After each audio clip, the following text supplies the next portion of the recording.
নমস্কার বন্ধুরা, আজকে আমরা এই ভিডিওতে পোস্ট অফিসের কিছু দুর্দান্ত স্কিমের ব্যাপারে আলোচনা করব। তো আপনার কাছে যদি 100 টাকা বা 500 টাকা বা 1000 টাকা থাকে তাহলেই কিন্তু আপনি এই স্কিমগুলিতে বিনিয়োগ করতে পারবেন। তাহলে আসুন দেখে নিই কোন কোন স্কিমে আপনারা 100, 500 অথবা 1000 টাকা দিয়ে বিনিয়োগ করতে পারবেন।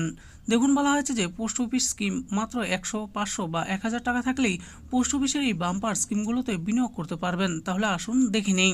দেখুন, বলা হয়েছে যে পোস্ট অফিস স্কিম আমাদের মধ্যে অনেকের কাছেই সঞ্চয় করার জন্য বেশি টাকা বাঁচে না, তাই অনেকেই ভবিষ্যতের জন্য অর্থ সঞ্চয় করতে পারে না। কিন্তু পোস্ট অফিসে অনেক ছোট্ট সঞ্চয় পরিকল্পনা রয়েছে, যেখানে আপনি মাত্র 100 টাকা, 500 টাকা বা 1000 টাকা থাকলেই বিনিয়োগ করতে পারবেন। তাহলে দেরি না করে এই স্কিমগুলো সম্পর্কে জেনে নেওয়া যাক। এরপরে দেখুন, বলা হয়েছে 100, 500 বা 1000 টাকা থাকলেই পোস্ট অফিসে বিনিয়োগ করতে পারবেন।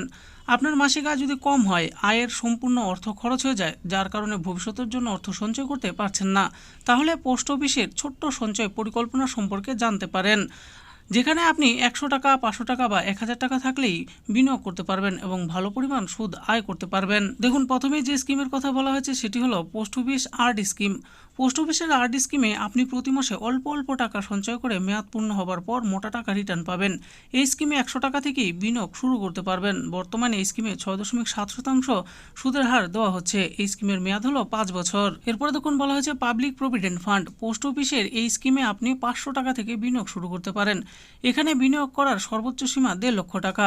এতে আপনি 7.1% সুদের হার পাবেন। এই স্কিমের মেয়াদ হলো 15 বছর। এরপর যে স্কিমের ব্যাপারে বলা হয়েছে সেটা হলো senior citizen savings scheme. Post অফিসের এই স্কিম বিশেষভাবে অবসরপ্রাপ্ত ব্যক্তিদের জন্য ডিজাইন করা হয়েছে। এই স্কিমে এককালীন অর্থ বিনিয়োগ করতে হবে। আপনি 1000 টাকা থেকেই এখানে বিনিয়োগ করতে পারবেন। এখানে বিনিয়োগ করার সর্বোচ্চ সীমা 30 লক্ষ টাকা। এখানে আপনি 5 বছরের জন্য বিনিয়োগ করে 8.2% সুদের হার পাবেন। এবার আমরা জানবো ন্যাশনাল সেভিংস স্কিমের ব্যাপারে। পোস্ট অফিসের এই স্কিমে সর্বনিম্ন 1000 টাকা থেকেই বিনিয়োগ করা যাবে। এতে বিনিয়োগ করার কোনো সর্বোচ্চ সীমা নেই। সমস্ত ভারতীয় নাগরিক এই স্কিমে বিনিয়োগ করতে পারবেন।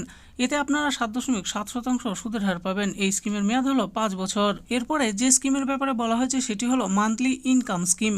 এটি পোস্ট অফিসের একটি খুবই জনপ্রিয় স্কিম। এতে আপনি একবার টাকা বিনিয়োগ করে 5 বছর পর্যন্ত মাসে মাসে সুদের টাকা পাবেন। সর্বনিম্ন 1000 টাকা থেকে এই স্কিমে বিনিয়োগ করা যাবে।